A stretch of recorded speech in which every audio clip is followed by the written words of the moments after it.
Telugu Desam party అందరూ కూడా దానికి వచ్చి తందానంటే తందానని వాళ్ళు చరిత్ర కొట్టుకున్నారు. అలాంటి దానికి ఎందుకు ఉండాలి? ఈ రాష్ట్రాలు క్షీణించిన దానికి అంతే వాళ్ళ దగ్గర సరైన సమాధానం రాదు. ఈ అంశాన్ని కూడా అకౌంటబిలిటీ తీసుకోవట్లేదు, ఈ అంశాన్ని కూడా బాధ్యతగా తీసుకోవట్లేదు అని తలచి ఆఖరిగా ఇంకా మీకు ఒక నమస్కారం అని చెప్పిన అందరికీ ఆ సభ నుంచి ఇవాళ వాకౌట్ చేసి వచ్చాము. ఎందుకంటే పూర్తిగా రాష్ట్రంలో శాంతి భద్రత క్షీణించాయి. ఎక్కడా కూడా నా లేదు. ఏ సంఖ్యలో కూడా గత 5 సంవత్సరాలు కాదు, గత 10 సంవత్సరాలు చేసుకున్న సంఖ్య చూసుకున్నా మహిళల పట్ల కానీ బాధ్యతగా మరి చిన్నపిల్లల పట్ల బాలికల పట్ల కానీ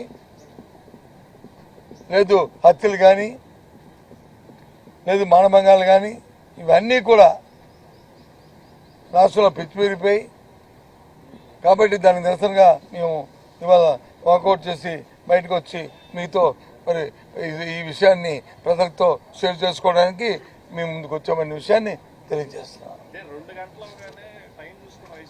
ఎవరు 2 గంటల ఎందుకు వెళ్తారండి? 2 అంతే టైము 2:30. నేనైతే టైం చూడలేదు. ఎవరాగా అందరూ భోజనం చేస్తారు. నేను ఒక్కడి అందరూ భోజనం చేస్తారు. అందరూ భోజనం చేస్తారు. ఆయన మాట్లాడతాడు. అన్ని బాధ్యత మాటలు ఇవి. బాధ్యత వ్యక్తులు మాట్లాడరు. బాధ్యత వ్యక్తులు మాట్లాడుతున్న మాటలు 2 కాదు 3 కాదు 4 కాదు బాధ్యతగా ఉండి సందర్భం ఉండి ఒక అకౌంటబిలిటీ ఒక బాధ్యతగా అంశమైతే ఎన్ని గంటలైనా మనకు పర్వాలేదు. టైంతో సంబంధం లేదు. నువ్వు ఆయన చర్చలు కొట్టుకుని మాట్లాడుకుంటే ఏంటిది? జనం వచ్చి ప్రజలు వచ్చి అక్కడ వచ్చి చనిపోతుంటే కదండి. పాలు కల్తీలో చనిపోవడం ఏంటండి? ఎవరిది బాధ్యత అండి? ఇవాటికి 3 రోజులు అయింది. ఇది రెండో రోజు. ఎవరి మీద చర్య తీసుకున్నారండి? ఒక వ్యక్తి మీద ఏవేరండి దాని పర్యవేక్షణ అధికారులు మీద ఎవరి మీద చర్య తీసుకున్నారండి? వాటికి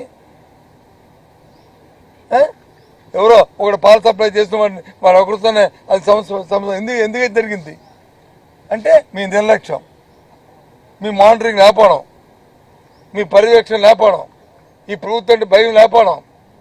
పర్వాలేదు నేనంత కల్పించుకొని ఇచ్చేసి ఆ లోకల్గా ఉన్న స్థానికంగా ఉన్న నాయకులకు వచ్చి ఇంత ముడి చెప్తే చాలు, వాళ్ళకి ఎవడు ప్రాణం పోయినా పర్వాలేదు అనే తత్వం వల్ల కదండి చనిపోయేది.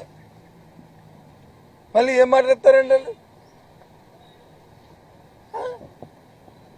కాదు చెప్పండి, మీరు చెప్పండి.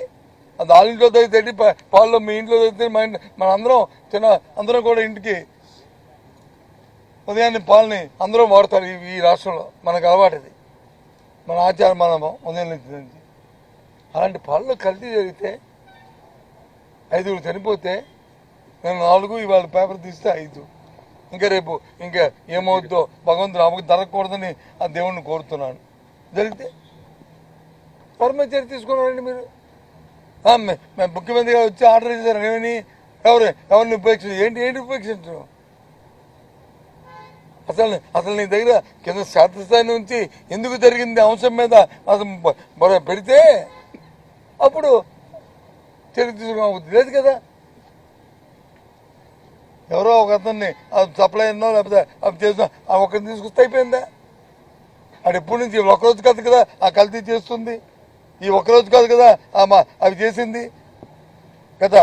కొన్నాళ్ళ బట్టి జరుగుతుంది కదా, కొన్ని నెలల బట్టి జరుగుతుంది కదా. మరి ఎందుకు మీరు అతని చర్య తీసుకోవట్లేదు? ఎందుకు